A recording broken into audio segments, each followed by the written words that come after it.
Neuron Talent Forum. Conecta con los líderes del talento este 18 y 19 de junio. Regístrate hoy en nuestra página web y sé parte de la conversación que está transformando el mundo laboral. Buenos días, buenas tardes y buenas noches a toda la audiencia que nos acompaña el día de hoy. Tenemos el gusto de tener como invitada a Susana García Robles, Managing Partner en Capria Ventures. ¿Cómo te encuentras, Susana? Excelente, mil gracias por la invitación y esta oportunidad. No, a ti por acompañarnos y digo, antes de iniciar con tal vez un poquito de temas más técnicos, por decirlos así, me gustaría que primero te presentaras y conociéramos con quién estamos platicando. Bueno, soy argentina, aunque la verdad que he vivido la mayoría de mi vida en Estados Unidos, entre Washington, New York y Virginia. Ahora estoy en Virginia. Mi carrera empezó de una manera muy diferente y siempre me gusta decirlo para animar a la gente a pensar fuera de la caja, ¿no? Yo estudié filosofía y educación en Argentina y me recibí un poquito antes que el resto de mi clase y pensé, me voy un año a visitar a mi hermana mayor, que ya estaba casada y estaba teniendo hijos. Nunca pensé que esa fue la última vez que volví a Argentina a vivir. Dejé, me quedé. Muchas décadas después todavía estoy aquí. Am, Justamente por haber estudiado filosofía y educación, mi camino profesional no fue tan claro al principio y trabajé más en ONGs, en temas de leadership para niñas y mujeres jóvenes, porque me gustaba todo el aspecto de educación y entrenamiento, capacitación. Y en algún momento decidí irme a New York. Estaba un poco cansada de Washington, para decir la verdad. Entonces me fui a New York. En New York empecé a hacer un montón de cosas diferentes. Terminé trabajando como consultora para algunos países ante las Naciones Unidas. Y eso me abrió un mundo diferente de todo el tema del desarrollo económico de los países, cómo también se nos miraban a los países del sur global una vez que estábamos en conferencias internacionales con las grandes potencias. Y me decidió a que tenía que buscar hacer otro máster. Lo hice en Columbia University, en International Economic Policy, tomando algunas clases de negocios. Y un amigo mío me sugirió en un momento tener una pasantía con el Banco Interamericano de Desarrollo en un laboratorio de innovación. Fui por 3 meses, volví a New York, me gradué, no había posibilidad de conseguir un trabajo ahí. Me fui a Argentina de vacaciones, me fui a mi última misión con las Naciones Unidas y de golpe salió un trabajo que cambiaría mi rumbo profesional y mi vida, porque en ese laboratorio de innovación tomé el tema de Venture Capital. Me quedé 20 años, invertí en 90 fondos de capital semilla y capital emprendedor, no me gusta llamarlos capital de riesgo. Ayudé a crear todas las asociaciones de Venture Capital locales y la regional LAPCA. Creé programas para mujeres emprendedoras en tech y también programas para inversores ángeles. Y después de 20 años pensé, bueno, ya tengo que aplicar el consejo que yo doy a los emprendedores, que es siempre hacer stretch exercises, ir más allá de tu zona de confort. Y ahí decidí salirme del BID y empezar a buscar en el sector privado un lugar donde mis habilidades profesionales sirvieran. Yo conocí a Capri hace un tiempito y Capria fue algo natural porque me presentó a mí el desafío de todo lo que había aprendido en América Latina, llevarlo a otros lugares. En Capria invertimos en los tech hubs de África, India, y el sudeste asiático y Latam. Entonces, por eso hoy me encargo de LATAM y me encargo de África junto con diferentes partners en cada una de estas regiones, pero veo y apruebo inversiones en todo el sur global, lo que me ha hecho conocer India, conocer Vietnam, Indonesia, lugares que antes eran solo de vez en cuando algunos viajes que íbamos del BID hacia Japón o China u otros lugares. Y digo, desde el inicio mencionaste algo que me gustó mucho, que es la forma en que iniciaste, que es con esta parte de filosofía y con la parte de enseñanza, que a veces dicen, ¿qué tiene que ver filosofía con negocios, con tecnología? Y digo, yo creo que tú vas a ser quien me dé mucho la razón de esta parte, que es que incluso hemos visto que el tema de filosofía fue lo que le dio apertura realmente al tema de negocios en el sitio de la persuasión y todo lo que va detrás de una negociación. Fue quien inició la filosofía que, digo, podemos ahondar mucho en ese tema, pero... De ahí todavía nos vamos a la parte de tecnología, que estamos hablando ahorita de muchas nuevas que están surgiendo y que están generando esta parte de cómo las están viendo, cómo las están trabajando. Y digo, de tu lado tienes la oportunidad de ver las nuevas tendencias, lo que se está surgiendo y darles una perspectiva más allá de nada más el tema de, oye, pues es negocio y punto, sino cómo puede llegar a ayudar a las empresas o a las personas desde otro punto de vista que tú vas a tener.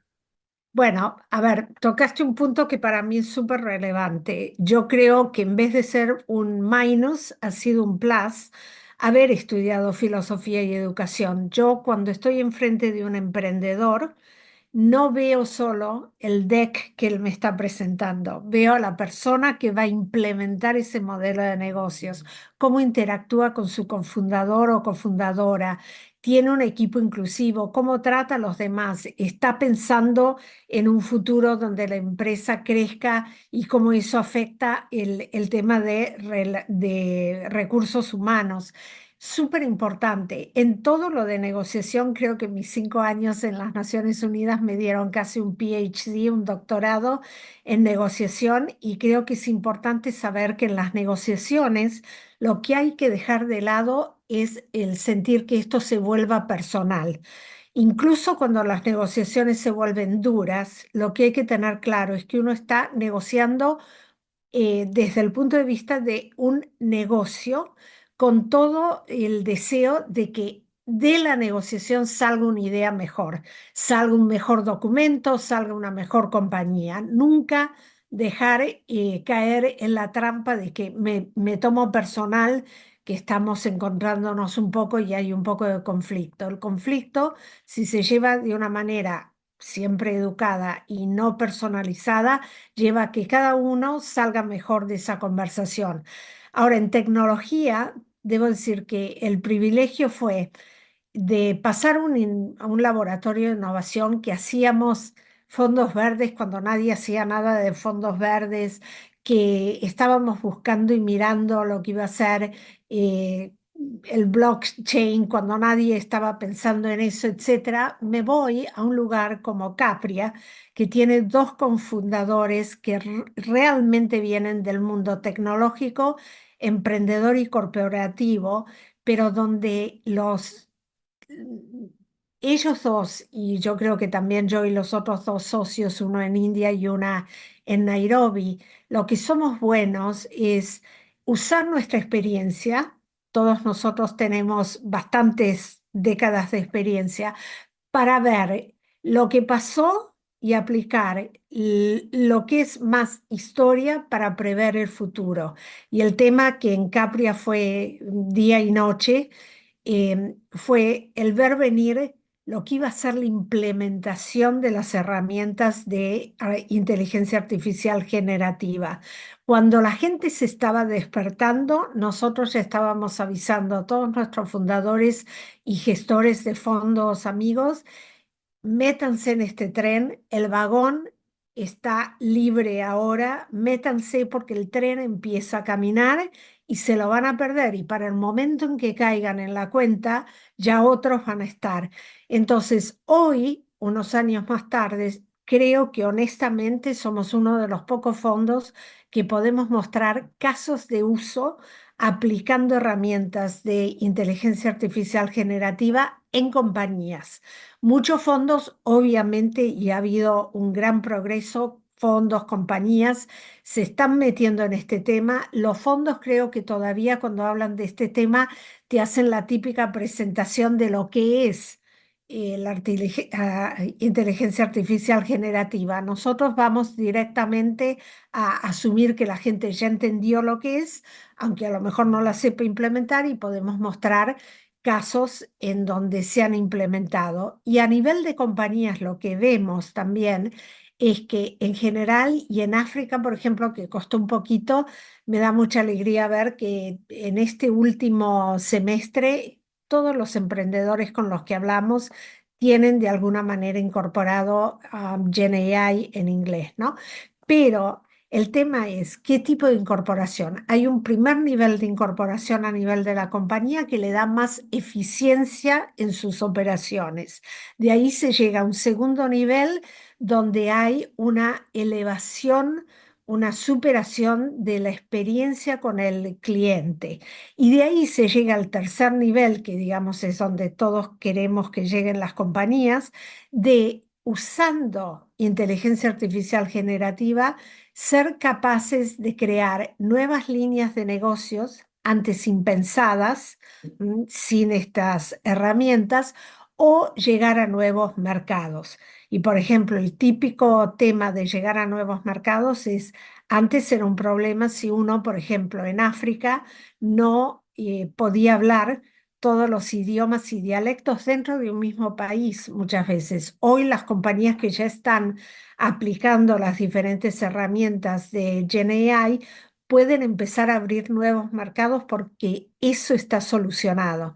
Entonces, se ha hablado mucho de que esta tecnología tiene muchos desafíos y muchos lo ven como esto es horrible. Nosotros creemos que hay que ver el lado positivo y ver que esta tecnología va a ayudar muchísimo a esta nueva generación que se viene de emprendedores que son Gen AI born.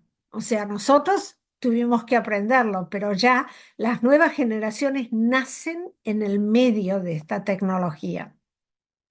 Mira, de aquí me surgen muchas dudas y plática que me gustaría realizar contigo. Y mira, empezando con algo que hemos notado mucho en el tema de no solo inteligencia artificial, sino como tecnología en sí, pero vamos a platicarlo de este lado de la inteligencia artificial. Y quisiera conocer también dentro de qué sectores o qué problemáticas has considerado que lo que es la inteligencia artificial generativa tiene el mayor potencial también para transformación, pues dentro de todo lo que se está logrando. Ujú. Bueno, creo que hay algunos sectores que son como los que pueden llegar a ser los mimados del Gen AI. Educación, porque por ejemplo, en educación, el Holy Grail, la meta que todo educador quería es cómo puedo atender, suponte, en una clase, aquel alumno que está arriba del promedio, al que está en promedio y al que está abajo. ¿Cómo puedo ser, como se dice en inglés, fair, justo, con las diferencias intelectuales dentro de una banda que siempre existen en una clase? Teniendo, y esto lo hemos aplicado en una compañía nuestra, teniendo un copiloto que ayude tanto al maestro como a los estudiantes a ver dónde están. ¿Están respondiendo de acuerdo al promedio? Sigamos así. Empiezan a estar aburridos porque es tan fácil para ellos, subamos el nivel de exigencia. Vemos que se están perdiendo y pueden hasta causar problemas de disciplina, bajemos un poco para llegarlos al promedio. Eso es antes era imposible, a menos que en vez de un maestro hubiera tres maestros, ¿no? Y por eso a veces se ponían algunos mentores dentro de la clase. Em, Otro es el tema de health, de salud. En el área de salud, por ejemplo, nosotros trabajamos en una compañía que trabaja con hospitales y radiólogos. ¿Cuál es el problema número uno de un radiólogo? Que en general reciben muchísimos estudios de los cuales tienen que hacer reportes, analizar y todos somos humanos, podemos estar cansados. En el tiempo del COVID, por ejemplo, esto no paró, se necesitaba más que nunca y estaba siempre el problema de analicé todo bien o me perdí algo. Y si lo analicé, fui capaz de escribirlo claramente para el siguiente paso. De nuevo, teniendo un copiloto que escanea los resultados de los rayos X, escanea cómo se está escribiendo el reporte, ha hecho que, por ejemplo, esta compañía tenga un margen mucho más relevante hoy de eficiencia que antes. Y eso que es el último, como el ganchito más principal. Esto no es tecnología por tecnología, sino tecnología para hacer que las compañías tengan mejores Key Performance Indicators, como se dice en inglés, los indicadores de desempeño clave. Entonces, esta compañía mejoró totalmente sus márgenes operativos. Cuando empezó, antes de aplicar esta herramienta, tenía un margen operativo de 38%. Hoy lo tiene alrededor del 56% y creciendo. También en todo lo que tenga que ver, que sea un marketplace o que sea una compañía que atiende al público, el poder tener realmente bots y copilotos inteligentes, ¿no? En el tema de agricultura, por ejemplo, tenemos compañías que, claro, la gente que estaba de parte de la compañía enfrente de la demanda del cliente diciendo, por ejemplo, ¿dónde puedo encontrar cebolla morada en esta parte sur de India? El chico que estaba de parte de la compañía tenía que hacer muy rápido su research. Ahora lo puede hacer mucho más ágil porque inmediatamente con el copiloto y el chatbot le va a decir, en esta parte geográfica acá están y de acuerdo a donde usted está y a los precios que quiere pagar, estas tres de estas 10 posibilidades son las mejores. Entonces, ¿qué ha logrado? La inteligencia artificial no ha reemplazado a los empleados, los ha hecho más eficientes, con lo cual pueden tomar más llamados, pueden llegar a incluso tener más responsabilidades dentro de la compañía. ¿Qué es lo que ha surgido de esta herramienta? Que al final, parte como salud, se ha empezado a hacer el estudio para poder incluso poder prever enfermedades graves con tiempo. Que estamos viendo en estos temas, como mencionas, que quiten estas tareas pues monótonas o aburridas, que al final en vez de generar algo para la empresa, pues muchas veces solo son repetitivas porque no había una herramienta que nos quitara el trabajo para eso. Sí se va a empezar a requerir en el talento, que fue algo que tuve el gusto de platicar hace poco. Se va a empezar a requerir mayores habilidades de otras cosas más que el tema administrativo, que al final este tema administrativo sí va a ir desapareciendo poco a poco, no al 100%, porque creo que algo que se mencionó mucho fue que al final la última decisión, que al final la inteligencia artificial sí te va a dar muchas opciones, la va a tomar el humano. Esa última decisión la va a tomar el humano, pero va a ser mucho más sencillo a través de una inteligencia que te va a brindar datos más duros, no perspectiva nada más, sino con datos duros y ya desde un punto liderazgo, un punto humano decidir cuál es la opción mejor entre un A y un B. Absolutamente. Incluso cuando esta herramienta, por ejemplo, en el mundo creativo, por supuesto, puede ayudar a agilizar procesos, pero al final el creador que está usando esa herramienta va a tener su última palabra porque es su imprenta y su nombre, ¿no? A mí me pasa mucho, por ejemplo, eh, ayer, esto es real, estaba escribiendo un job description porque vamos a buscar un fellow dentro de Capria y lo estaba haciendo y de golpe digo, estoy perdiendo el tiempo, tengo poco tiempo, era ya de noche, voy a ponerlo en chat GPT. Muy bien, me lo organizó, para mí ya eran las 9 de la noche, entonces me ayudó porque yo estaba cansada.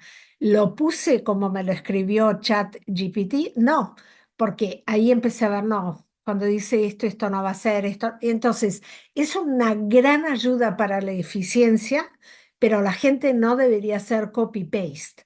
Primero porque incluso en el tema de educación, educadores saben perfectamente. Yo tengo una amiga que es profesora de la universidad y me dice, ahora lo que les pido a mis alumnos es que tengan un disclosure diciendo, parte de este paper tiene la contribución de ChatGPT. Ok, díganlo porque aparte me voy a dar cuenta por el modo en que escribe, ¿no? ChatGPT. Entonces, el elemento humano no se va a ir.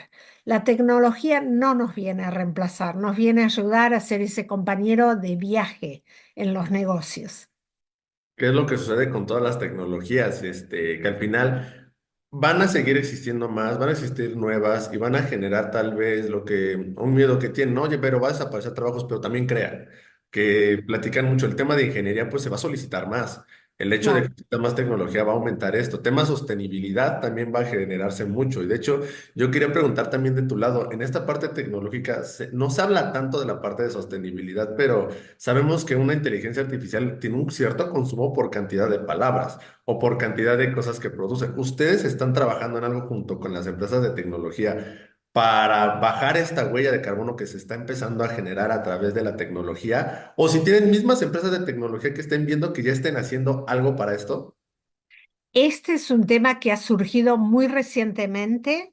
Te diría que es algo en lo que nos vamos a enfocar, pero hoy por hoy no tengo un ejemplo concreto, pero creo que sí, es interesante, ¿no? Porque por un lado el uso va a incrementarse, pero por el otro siempre hay algún lado negativo de esos usos, ¿no? Y creo que al final la manera en que los socios de Capria lo vemos es todo tiene que estar usado en medida y con un equilibrio, ¿no? Entonces, de la misma manera que otros piensan, ah, no, los robots nos van a reemplazar y uno dice no, cuando uno empieza a ver que hay algo que si se sobreusa va a tener un efecto negativo, hay que ser más inteligente en ese uso y a la vez empezar a trabajar en cómo se puede mitigar, absolutamente. Sí, están saliendo nuevas cosas, que es lo que mencionamos. Cada vez que entra algo nuevo, salen nuevas cosas también, desaparecen otras viejas, porque también van a ir desapareciendo algunos temas, pero es parte de la evolución que hemos visto a través de estas épocas. Y digo, Yeah. justo, Y creo también, perdón que te interrumpí, pero creo que estos tiempos lo que están diciendo es que los emprendedores del futuro tienen que tener todavía más una gran capacidad de adopción y adaptabilidad. Lo que hablamos en noviembre del 2022, cuando todo el mundo se despertó con OpenAI, no es lo que hoy estamos hablando. Y lo que hoy hablamos en 6 meses puede llegar a ser, ok, totalmente obsoleto.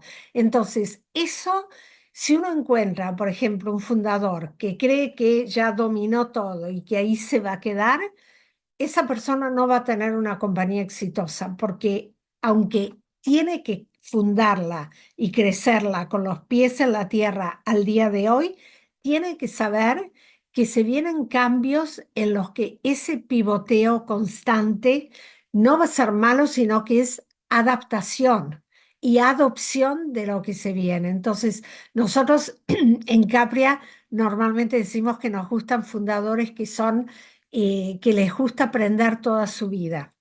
Y este es el tiempo del aprendizaje sin fin. y ahí me robaste muy bien la palabra, porque justo era el tema que quería que platicáramos. ¿Cuáles son también estas habilidades que ustedes ya están considerando en los fundadores? Y no solo en el fundador, porque a veces el fundador es un excelente líder y todo, pero el equipo es malo y eso también puede decir, oye, tal vez no nos conviene porque ya estamos viendo más allá del fundador. ¿Cuáles son estas consideraciones que ustedes toman con las empresas desde fundador, equipo, la misma tecnología para ustedes decir, ok, algo que dijiste, no nos gusta hablar como de capital de riesgo, pero para decir, vamos a nosotros tener este tipo de empresas dentro de lo que es Capria? Bueno, nosotros obviamente somos un inversor de series A y A+, entonces no tomamos el riesgo de semilla, pero tomamos un riesgo. El equipo se está consolidando, entonces nos fijamos mucho en cuál es ese second tier, la segunda capa de management. Es una capa que va a lograr los objetivos de la compañía. ¿M? Están todos enfocados en esos Key Performance Indicators, Unit Economics, para entender sus números. Uno le puede perdonar a un emprendedor en pre-semilla o semilla que no conozca bien sus números porque está recién empezando. A una serie A buscamos emprendedores y equipos que entiendan sus números, que sepan cuánto tienen en el banco, cuánta caja tienen, para qué quieren hacer la próxima ronda, qué tipo de evaluación están buscando. Uno que venga y me diga, tengo un ARR annual revenue rate de $1 millón y mi evaluación para esta ronda va a ser 25 millones. Está viviendo en el 2021. El 2021 fue una burbuja que nos llevó a algunos de nosotros, yo empecé en el 99, a la burbuja del 99, donde todo parecía posible. Y también nos llevó a pensar, y esto a mí me preocupa un poco, que nuevamente vamos a estar obsesionados con cómo Silicon Valley hace los deals. En Silicon Valley hoy muchas valuaciones están siendo infladas y se está poniendo dinero en compañías con unas valuaciones increíbles, pero Silicon Valley tiene 76 años de historia en Venture Capital, tiene muchísimo dinero y tiene muchos fondos que saben que están comprando caro, pero lo que están haciendo es poniendo tickets en muchísimas compañías de la infraestructura de GenAI, pagando lo que sea, porque piensan, si yo consigo la que al final predomina, me va a pagar todos los failures. En América Latina, en otros mercados emergentes, ese no debería ser nuestra manera de invertir y no es la de Capria, ciertamente. Entonces, buscamos fundadores que piensen en la sostenibilidad basada en unit economics y los performance indicators, que sepan cuáles son sus competidores, que no vivan en esa burbuja de pensar yo soy el mejor siempre. No, no, ¿cuál es tu competidor y cómo vas a mitigar ese riesgo? Y que sean ambiciosos en cuanto a conocer bien cuál es el total addressable market, pero cuál es el market que ellos pueden llegar. ¿Es una compañía que es one winner takes the whole market o es un mercado en el que muchas pueden coexistir y ser muy buenas? Por ejemplo, el típico ejemplo es cuando Nubank empezó, nadie se imaginó que iba a terminar siendo el neobanco global más importante, ¿ok? Pero ¿qué quiere decir? ¿Que no pueden existir otros neobancos? Por supuesto, hay necesidad y pueden existir. Ahora, la barra cada día que pasa se pone más alta porque Nubank sigue creando, sigue creciendo, ¿no? Pero es un típico ejemplo. Por supuesto que pueden haber neobancos, pero tienen que saber qué es lo que están haciendo para por lo menos no ponérsele a competir con el gorila, pero saber, no, si yo tomo todo esto, a usted como inversor le voy a dar un 10x, que al final es lo que todo fondo de venture capital está buscando, ¿no? Y también he visto que del lado de ustedes o dentro de Capria, logré leer que ustedes enfatizan mucho el tema de colaboración entre los fundadores y también los venture. Así que justo, ¿cómo esta red colaborativa está contribuyendo al crecimiento de estas startups y cómo logran conectarlos también con oportunidades globales? A ver, nosotros tenemos el privilegio de invertir en el sur global, pero tener una pata a través de dos cofundadores en Seattle, muy cerca de todo el ecosistema de Silicon Valley y más allá, y yo en Washington, D.C. y Virginia. Entonces, tenemos conexiones con el norte global que podemos dar a estos fundadores, pero lo más importante de colaboración pasa cuando una AgTech brasilera puede hablar con una AgTech de Indonesia, cuando ponemos seminarios en donde les presentamos a los grandes corporates que están haciendo GenAI tools y los fundadores les pueden preguntar, para mi compañía en este caso, ¿qué puedo hacer? Y los otros escuchan. Entonces, nosotros somos un gran agregador de talento porque tenemos una visión más allá de las compañías en las que hemos invertido directamente, pero también en más de 300 compañías que han sido invertidas por nuestros socios fondos de diferentes regiones. Entonces, siempre cuando estamos analizando cómo podemos apoyar esta compañía, también podemos ir y ver, ok, este modelo es bastante parecido a una de India. esta es mejor en estos temas, la de India es mejor en estos otros, pongamos a los emprendedores hablando. Y en principio no compiten, porque en el momento en que están en una serie A, si tienes una compañía en México, no va a estar pensando irse a India mañana y la de India tampoco. Y también en sectores, el saber que hay algunos sectores, por ejemplo, el Buy Now, Pay Later, en América Latina, en los países del Medio Oriente, funciona muy bien. En India no. Entonces, eso también nos ha llevado que nosotros tenemos sectores y estrategias que pueden ser generales, pero después las customizamos. No puede ser como te dicen a veces en una prenda, ¿no? One size fits all. No. Lo que puede ser muy bueno en India, por ejemplo, el futuro del trabajo, todos los temas del job tech, trabajar con los blue collar workers, con los gig workers, a lo mejor no es tan relevante en África. Entonces, por eso tenemos equipos en Yakarta, en India, en Nairobi, en México, en Brasil y en Buenos Aires y en el norte global, ¿no? Porque una cosa es tener nuestra teoría y otra es después customizarla para los diferentes mercados. Y Susana, digo, más por tema de tiempo, porque ya hay muchos temas que quisiera seguir platicando contigo y espero podamos volver a seguir teniendo conversación, pero Absolutamente. antes Cuando me de, invites estoy. excelente, digo, pero antes de, así hay una pregunta que me gustaría también preguntarte de esta parte de liderazgo que tú llevas en esta industria, y es también, ¿qué desafíos únicos estás enfrentando como líder en una firma de capital que al final está operando en en economías diversas y a veces complejas y cómo los están convirtiendo en oportunidades? A ver, creo que el desafío, y cuando yo entré, yo a veces bromeo y digo, conmigo entró la pandemia, pero Mm, Capta ya era una empresa global, ya tenía gente dispersa por el mundo, hoy tenemos mucho más gente dispersa por el mundo, pero creo que el desafío es siempre cómo nos mantenemos unidos, aunque cada uno esté en un lugar diferente del mundo. Y creo que se logra con mucho proceso. Somos fervientes users de Slack, Google Drive, Dropbox, Asana, Google Meets, pero después también viajando mucho. Y yo esto lo aprendí en el BID. Yo creo que honestamente el BID Lab tuvo un nombre en la industria porque entendimos bien rápido que uno tenía que estar presente en los lugares y como yo decía en inglés, pero en español se dice ver y ser visto. Porque sí. si uno nunca aparece, uno termina siendo esa sombra que de vez en cuando aparece. No somos inversores helicópteros, ¿no? Que descendemos aquí y allá. Tenemos mucho interés en construir ecosistemas, pero eso es un desafío y que nos lleva a ser súper dedicados a viajar a las diferentes regiones. Como te dije, cada socio tiene otro socio en la región.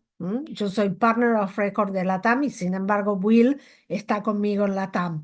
En África, Móbola y yo estamos juntas. En India es Will y Surya. En el sudeste asiático es Dave y Surya. Y Dave también se mete bastante en India. Entonces, ¿por qué? Porque primero, nadie puede estar solo, nos puede pasar cualquier cosa a cualquiera. Entonces, siempre necesitamos dos líderes, pero también para interactuar con la gente del equipo, ¿no? Cuando la gente del equipo está contenta, entonces esa es nuestra mayor satisfacción, ¿no? Pero es un gran desafío. El otro gran desafío que yo he tenido, pero que creo que Capria es un buen ejemplo, es yo he dedicado mi vida a intentar tener más mujeres emprendedoras y mujeres inversoras. Cofundé una asociación llamada We Invest para mujeres inversoras.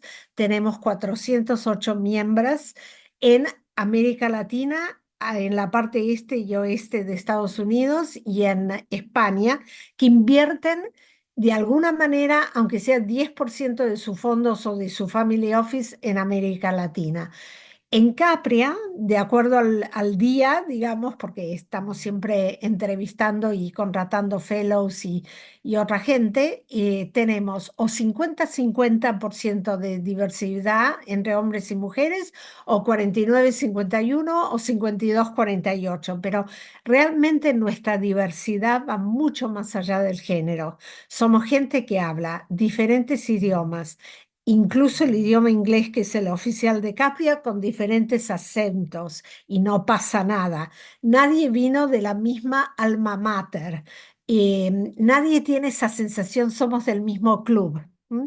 Y eso ayuda mucho porque aporta muchas perspectivas diferentes y ángulos, ¿no? Entonces, creo que nuestra gran tarea es todavía seguir batallando para tener en nuestras compañías más mujeres cofundadoras. Ese es un gran desafío en todas las regiones. Y digo, espero pronto poder tener una conversación dentro de esta parte específica, poder tocarla, hablar de este reto que se está dando, que nos ha tocado tener la mala fortuna, puede decirse, de platicar de ese tema porque se sigue dando, es por eso que lo digo como mala fortuna, pero Sí. lo mismo, se está buscando hacer algo a través de las mismas líderes que ya están, así que creo que es un tema que espero podamos hacer una entrevista referente a eso. Y Susana, no me queda nada más que agradecerte por el espacio que nos brindaste hoy y como último, un mensaje que te gustaría dejarle a esta audiencia de líderes que nos está viendo. A ver, a los líderes les pediría que no tengan miedo a investigar y entender estos mercados emergentes, que ya sea un sector emergente como la tecnología o un mercado emergente como América Latina u otros lugares, que piensen con un sentido de historia. Yo soy hija de historiador y siempre digo, cuando me preguntan qué es lo que a mí me movió, fue realmente pensar que con mi granito de arena y muchos otros, y siendo poniendo todos los dots juntos y haciendo networking, podía enganchar a otros en crear ecosistemas. Y cuando hay ecosistemas de innovación y de emprendimiento, movemos nuestras economías hacia la economía de conocimiento e innovación. Eso sí tenemos que aspirar y ver cómo en Estados Unidos se logró.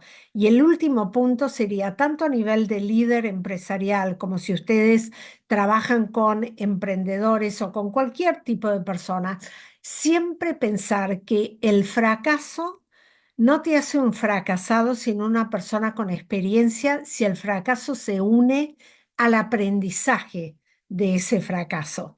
Y esto a nosotros todavía en América Latina nos cuesta mucho.